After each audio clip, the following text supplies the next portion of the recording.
Polis juga ada mengeluarkan kenyataan yang mereka yakin bahawa budak-budak tersebut mati kerana kesejukan.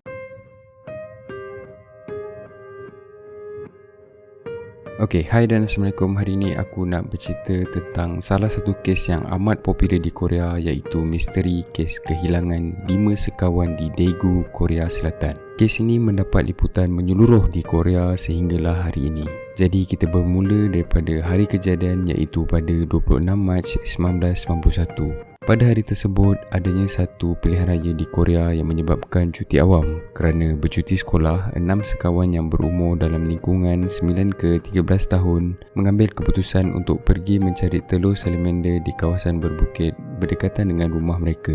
Tetapi salah seorang daripada 6 sekawan ini tadi tidak dapat pergi kerana belum sarapan pagi. Jadi 5 sekawan ini meneruskan rancangan mereka dan terus ke kawasan berbukit tersebut. Selepas beberapa jam, ayah kepada salah seorang daripada budak-budak itu menerima panggilan telefon yang anaknya tidak hadir ke kelas taekwondo. Kerana kesemua keluarga hidup berhampiran dan amat rapat, jadi dalam masa yang singkat mereka dapat mengesahkan yang 5 sekawan itu masih belum balik ke rumah masing-masing. Keluarga yang terbabit terus ke arah bukit dan memulakan pencarian terhadap anak-anak mereka, tetapi sampai ke lewat malam, mereka masih belum menemui sebarang jejak. Akhirnya mereka mengambil keputusan untuk melaporkannya kepada polis, tetapi mungkin disebabkan sibuk dengan pilihan raya, polis di kawasan tersebut bertindak agak perlahan pada permulaannya dan menganggap kes ini adalah kes budak melarikan diri daripada rumah.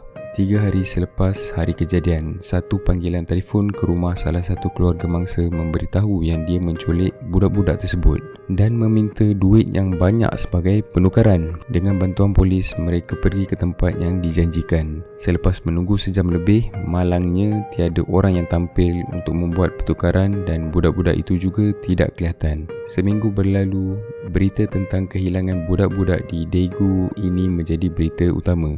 Beberapa bulan berlalu, mereka masih mencari kelibat anak-anak mereka dan boleh dikatakan seluruh penduduk Korea Selatan ketika ini mengetahui tentang berita kehilangan tersebut. Berita, rancangan TV dan media-media lain turut menyiarkan tentang kisah kehilangan misteri ini. Dan disebabkan itu juga, banyak laporan palsu yang mengatakan tentang kehilangan budak-budak ini menyebabkan usaha pencarian sering menemui jalan buntu. Selepas 7 bulan dan selepas mendapat arahan daripada Perdana Menteri Korea Selatan ketika itu, usaha pencarian dipeningkatkan. Ramai anggota beruniform dan sukarelawan turut bekerjasama mencari budak-budak tersebut.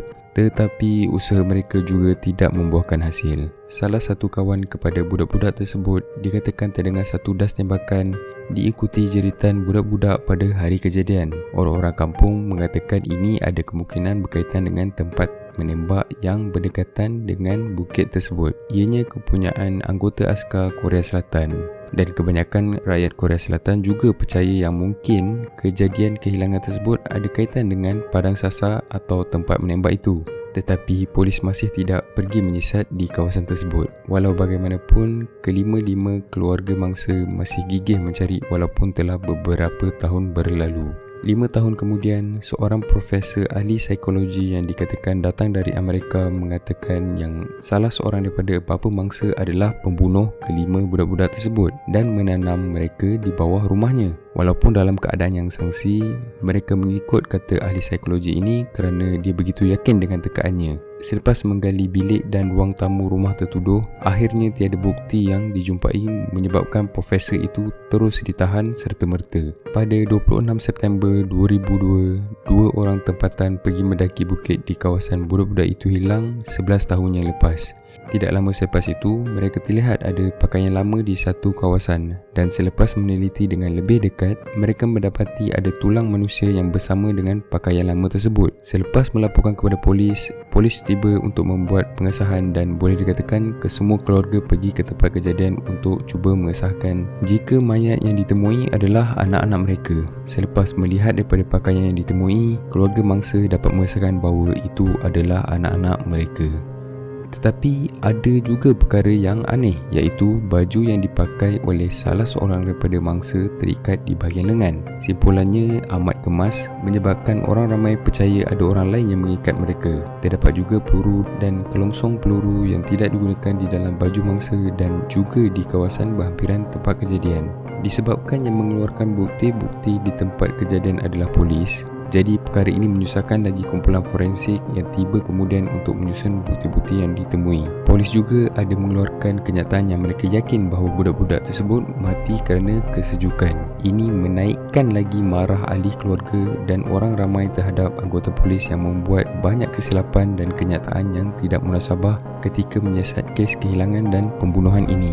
Selepas beberapa hari, kumpulan forensik menjumpai tengkorak mangsa mempunyai retakan dan lubang yang mustahil datang dari tembakan. Selepas pengesahan, mereka percaya yang mangsa-mangsa itu mati dipukul menggunakan objek yang tajam dan ditanam untuk menutup pembunuhan kejam tersebut. Jadi ada beberapa teori yang dibincangkan oleh ahli keluarga dan rakyat Korea ketika itu. Antaranya, pertama, ada psikopat yang menjadi punca pembunuhan kejam ini. Tetapi ada yang tidak setuju dengan teori ini kerana tiada sebarang rekod jenayah yang lebih kurang sama yang terjadi di kawasan tersebut dan juga kawasan terdekat pada tahun sebelum kejadian dan juga selepas kejadian. Kedua, selepas melihat jarak kawasan terjumpanya mayat mangsa dan padang sasar anggota askar, ianya tidak mustahil ada peluru yang tersasar dan tepat kena ke arah mangsa. Walaupun ketika itu adalah hari cuti awam dan sepatutnya tiada orang yang menggunakan padang sasar tersebut, tetapi dikatakan ada pegawai yang menembak di padang sasar pada hari kejadian. Disebabkan itu, orang ramai tidak berpuas hati kerana polis tidak pernah meneruskan usaha menyiasat aktiviti di padang sasar tersebut. Okey, jadi itu saja episod untuk kes study kali ini. Kalau korang ada info atau teori korang sendiri tentang kes ni, korang boleh kongsikan di ruang komen di bawah. Dan apa pendapat korang tentang kes ni? Siapa dalam kes yang penuh misteri ini? Jadi kalau korang suka video ni, please like, share, komen dan subscribe channel ni. And see you in the next episode.